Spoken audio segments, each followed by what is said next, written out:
Здравейте! Вие гледате предаването Училище за родители. Скъпи зрители, на прага на пролета, днес в предаването ще говорим за стила на дамите и как чрез откриването на автентичния си стил можем да променим комуникацията с другите. Наш гост по темата е Ирен Христова, която е консултант по личен стил, психолог и сертифициран стилист. Здравейте!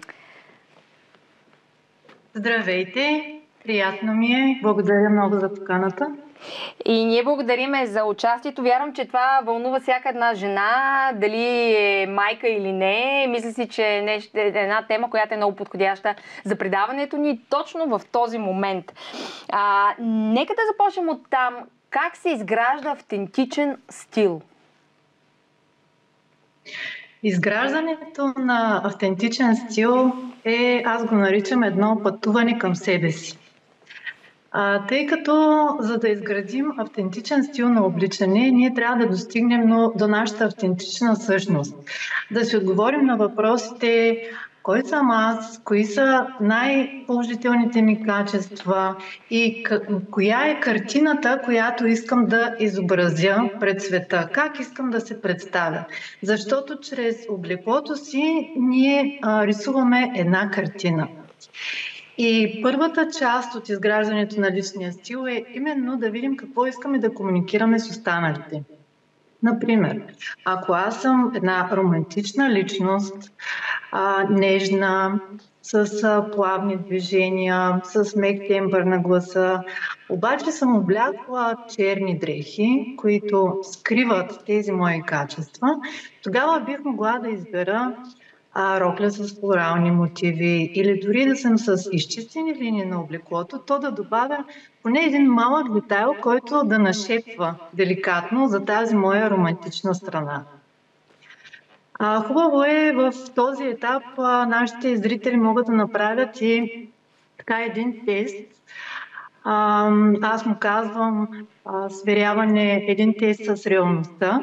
И да попитат свои приятели, мъж и жена, такива, които ги познават много добре, кои са трите качества, които смятат, че ги описват най-добре. И по този начин ще видят какво виждат другите в тях и с какво те биха описали себе си, кои са най-положителните им страни. Оттам нататък продължаваме към цветовете. Цветовете са една много голяма част от изграждането на личен стил и тук също е нужно себепознание.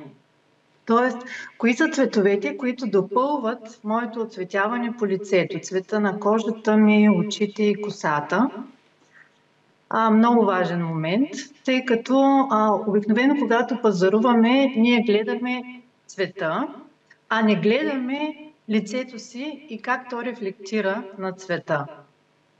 И следващия момент е да видим кои са плюсовете на нашето тяло, кои са минусите и да видим с какви кройки и материи да подсилим плюсовете и да заглушим минусите. А защо облеклото ни има значение в комуникацията с хората? Облеклото ни има значение в комуникацията, тъй като ние изпращаме сигнали. Облеклото ни е част от езика на тялото, над 50%. Думите съставляват само 7% от цялостната комуникация. Интонацията ни е 38% и езика на тялото е 55%. А облеклото е част от този език на тялото. И когато ние облечем една хубава дреха, в която се чувстваме наистина добре, то тогава и движенията на тялото се променят, маниера се променя, погледа се променя, тембъра на гласа също се променя. Тоест, цялостно ние придобиваме един магнетизъм. Тук ми излиза една картина с една клиентка, която обличаше предимно панталони и рици в така неутрални тонове, черни, бежови, сиви. И когато влязохме в един магазин, избрахме няколко красиви рокли. Когато тя отвори завесата на пробната и излезе с една рокля на флорални мотиви, дълга, много разкошна. Видях един блясък в очите, тя започна да се върти като малко момиченце в пробната и това на мен ми доказа тази теория всъщност, че облеклото толкова много променя. Също така, чрез облеклото си ние изпращаме определени сигнали.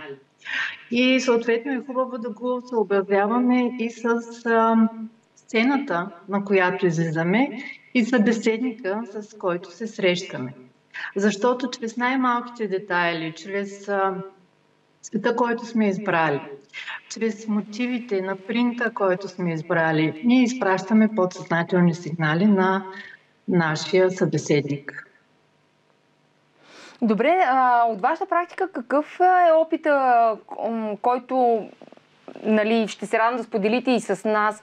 Каква може да бъде причината, връщам се на тази случка, която ни разказахте преди малко, човек винаги да се облича с дрехи, които са, така да кажем, по-неутрални, както и вие споменахте, цветове като черно, бежево, сиво, синьо. Липса на смелост ли е това? В един момент да имаш нужда външен човек, който да те придружи, да те окуражи, да ти даде, не знам, смелост ли, ти да пробваш различен стил, в който толкова много да се харесаш и препознаеш, че да се чувстваш като малко дете в Дисниленд. Да. Сега причините могат да бъдат различни, зависи от конкретния човек, но в общия случай това може да означава емоционална защита. Искам да се защитя емоционално, искам да остана незабелязана там някъде, не бих искала да се открия пред света.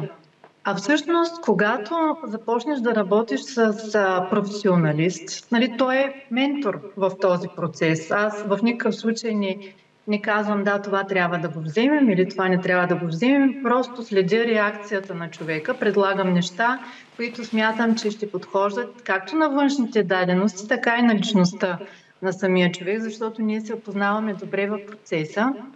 И всъщност на този човек му трябва едно рефлекторно огледало. Тоест, аз в случая съм като едно огледало за човека, за да може той да види положителните страни и да ги отразим навън. Като ментор, като треньор. Да, но важно е да споменем, че вие имате опит. Вие сте човек, който се е занимавал професионално с мода. В смисъл, като казвате едно рефлекторно огледало, вие сте човек, чиято дума тежи, защото и аз мога да взема майка ми с мене, обаче тя какви точно съвети ще ми даде. Сигурно вярвам, мамо, най-добрите, но има и майки, които няма да дадат такива съвети в кръга на шегата, разбира се. Но важно е рефлекторното огледало, кое е. На кой се доверяваме за такова нещо. Много сте права. Така е. В този случай много важно е рефлекторното огледало да е чисто. За да можем да видим един наистина чист образ и да видим истината там, в това огледало. И за да е чисто това огледало, разбира се, зад тази чистота има години натрупан опит, години натрупани знания и по този начин се постига този реален образ и реална обратна връзка. Защото наистина, както казвате, много дами отиват с приятелки да пазаруват или с майките си, но много е важно това. Това е същото както в психотерапевтичния процес. Много е важно специалиста да излезе от своите обувки и да влезе в обувките на клиента. Тоест, абстрагирайки се от моите виждания, моя вкус, моя личен стил, да видя кой стои срещу мен и кое би било най-подходящо лично за него. Защото в противен случай, излизайки с приятелка, тя ни дава съвет през нейната призма, през нейния филтър. Ето там е разликата. Да. А как се изгражда личен стил в облеклото в синхрон с нашата същност? Изгражда се като на първо място започнем да опознаваме своята същност, своите положителни страни. Замислим се какви са нашите роли в ежедневието, защото ние като жени имаме доста роли. Имаме ролята на майка, на съпруга, на работеща жена. И в този ред на мисли да видим къде, какви качества можем да покажем, показваме ли ги и как ги показваме. Добре, как жената да определи кои са цветовете, които най-много й подхождат и кои са тези, които е добре да избягва? Това определене препоръчвам да стане при специалист, защото по този начин ще се спестят доста средства и време, но все пак, ако някой от нашите зрителки иска да експериментира, може да направи следното нещо. Влизайки в магазин, да си хареса дадена дреха в цвят, който й допада и отивайки в пробната, да погледне как този цвят рефлектира върху нейното лице. Защото при определенето на цвета ние гледаме два основни показателя. Единия е дълбочината на цвета. Тоест, този цвят, ако е по-тъмен, аз ако съм по-светла, например съм руса, с сини очи и бяла кожа, а цвета е по-тъмен, как ме отразява? Дали дрехата изглежда като отрязана от моите цветове или е като естествено продължение на моите цветове? В случая, ако жената е светла, а пък дрехата е твърде тъмна, то тогава тя ще избледнее. И първо ще виждаме дрехата и после жената. А идеята е човека да е в центъра на визията. Втория показател е дали цвета е топъл или студен. Защото ако, например, сме с студена гама по лицето, т.е. кожа, която е по-розовееща, с студен цвят на косата и с студен цвят на очите, тогава ако изберем един топъл цвят, нашето лице ще започне да жълтее. И в обратния вариант, ако имаме по-топло оцветяване по лицето, а изберем дреха, която е със студено оцветяване, тогава нашето лице почервенява. Това са много важни показатели, по които могат да се водят и да експериментират смело. Секунда, искам да ви попитам нещо. Спрямо вашето лице, вие сте с сини очи, очите, които правят, може би, първо впечатление на хората, когато се срещнат с вас.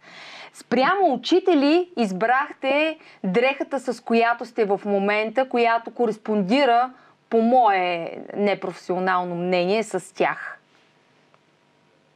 Да, спрямо очите и не само, също така спрямо тона на кожата и тона на косата. Защото не винаги сините очи означават студено оцветяване. И не винаги този нюанс на синия цвят би паснал на сини очи, защото много зависи на наситеността на синия цвят. Например, при мен, дори и да е син цвета, ако е такова небесно-синьо, по-светло, по-пастелно, тогава няма да работи толкова добре. Докато тук, тъй като аз съм контрастен цветотип, имам контраст между кожа, очи и коса, при мен работят чистите цветове. Разкажете ни за скритото подсъзнателно влияние на цветовете и как да го използваме. Това е много интересна тема. Цветовете влияят на няколко нива. Те могат да ни влияят на физическо ниво, могат да влияят и на емоционално ниво. На емоционално ниво това се получава благодарение на огледалните неврони в нашия мозък. Когато видим даден цвят, той събужда дадена емоция в нас. И огледалните неврони ни помагат за това. Например, ще говоря в конкретика, да започнем от синия цвят. Синият цвят на физическо ниво може да смъкне кръвното налягане. Тоест, за хора, които са с високо кръвно налягане, спокойно могат да обличат сини дрехи или да сложат сини предмети в дома си или на работното място, които да успокоят кръвното налягане. Синият цвят е добре да се използва също така и в нашите кухни, ако искаме да смъкнем килограми. Защото освен, че смъква кръвното налягане, то понижава и апетита. Можете да си купите и синични също така. Доста добър ефект казват. Светло сини или тъмно сини, защото веднага отивам до магазина да купувам. Светло сини. Добре. Да. Защото противоположният път на синя в това отношение е оранжевия цвят. В никакъв случай не си купувайте оранжеви чини, не си бъдисвайте кухнята в оранжево, защото оранжевото възбужда апетита. Сега това ще сменим кухня. Оранжева ли е? Да. Добре. Ето една добра идея за пролетно освежаване на кухнята. Така е, да. Да, но нека така да бъде в по-светъл нюанс, защото по-тъмните нюанси напрягат нервната ни система. Едно е да си купите дреха в такъв тон, друго е да се боядисате стените в такъв тон. Нали, дрехата можем да я смъкнем след 2-3 часа от тялото, обаче стените остават така за години, например. Добре. Така че да, можете да използвате и този метод. Добре, и от кухнята нека да се прехвърлим към гардероба ни, който най-често се намира в спалнята.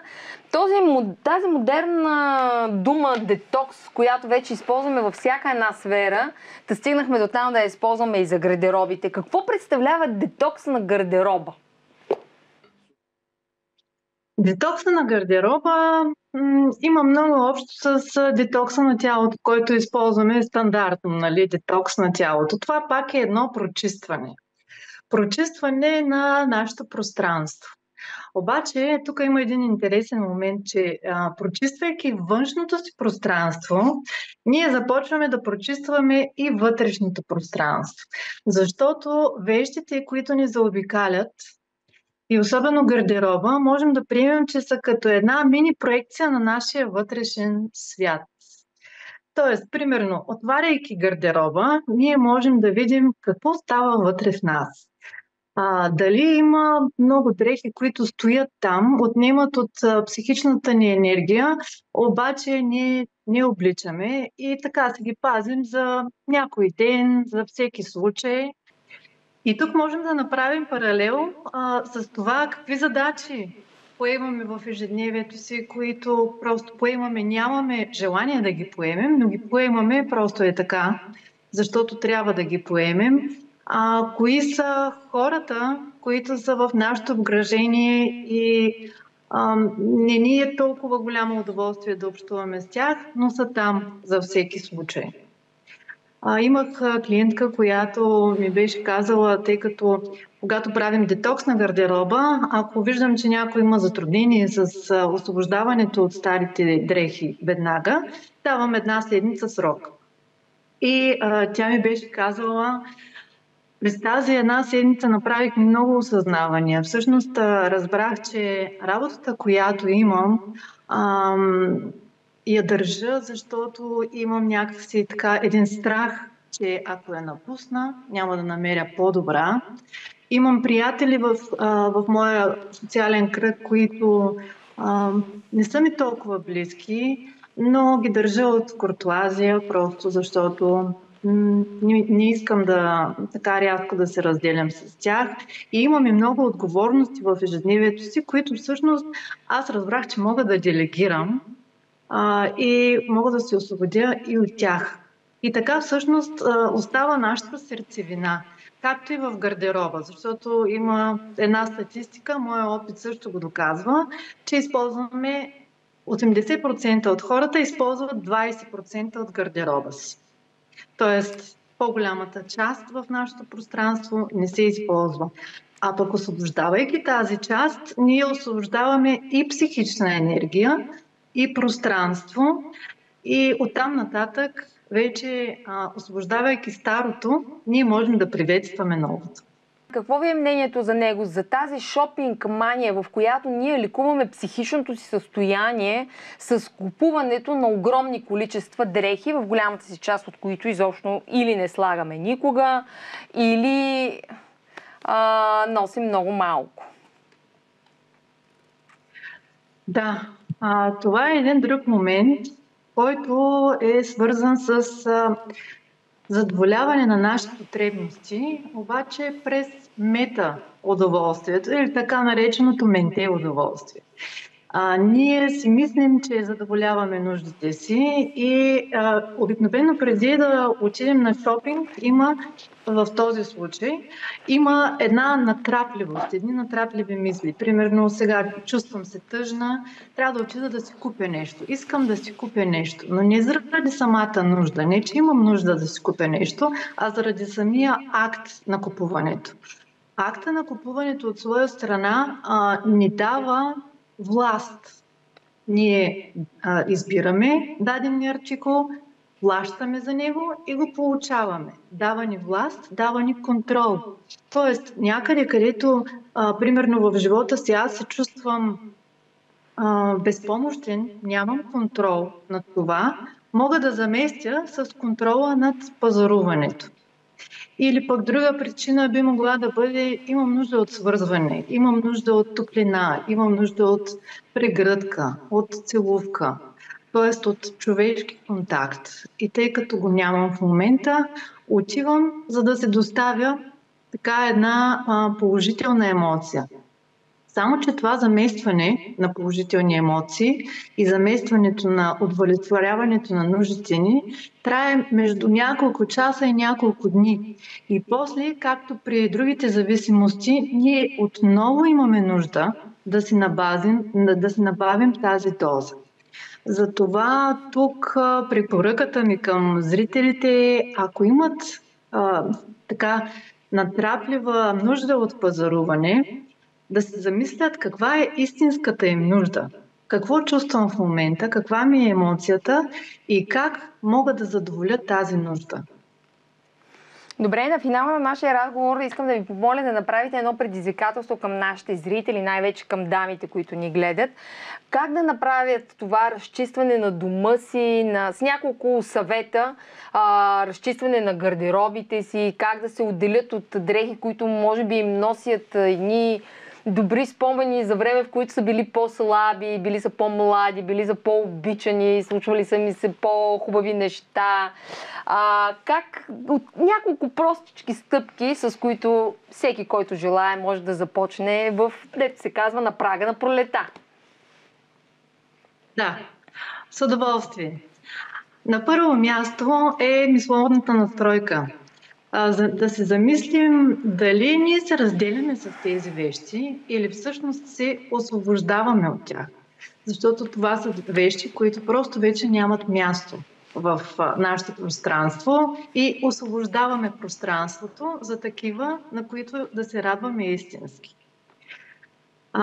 Можете дори да си направите разчистването на гардероба като един приятен ритуал, да си пуснете любима музика, да си направите ароматен чай или пък да си вземете чаша от любимото вино и да съберете абсолютно всички дрехи от всички гардероби на едно място. Това място обикновено е леглото в спалнята и да ги разделите по групи. Горни части, долни части, рокли, връхни дрехи, обувки, бижута и започнете да ги преглеждате една по една дрехите.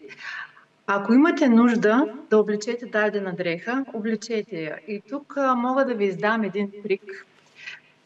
Можете да си направите скала за оценка на дрехите. Примерно, тази дреха от 1 до 10 колко й давам?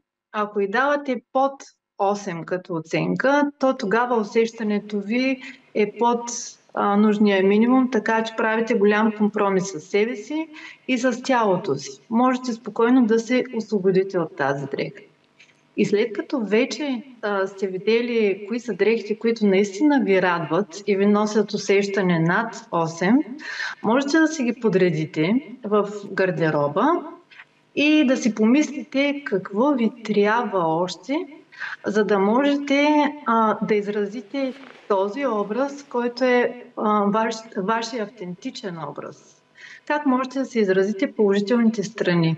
Оттам нататък да си направите един шопинг списък и така да си направите капсулен гардероб, т.е. функционален гардероб, който да ви спестява време и средства и с който да имате толкова артикули, колкото ви трябват и да можете да ги комбинирате помежду си.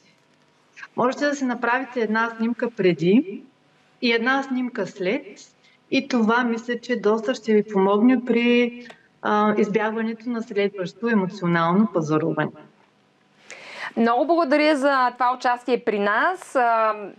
Аз бързам да се прибирам да разчиствам гардероба Божана. Разбра, до 8 вече е голям компромис. Мисля, че ще остана с тази рокля само.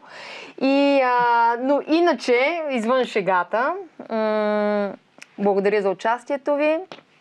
Ирен Христова беше наш гост. Останете с нас и след рекламите, когато ви поднасяме темата за трудните случаи в училище и как да подпомогнем подобряването на ситуацията.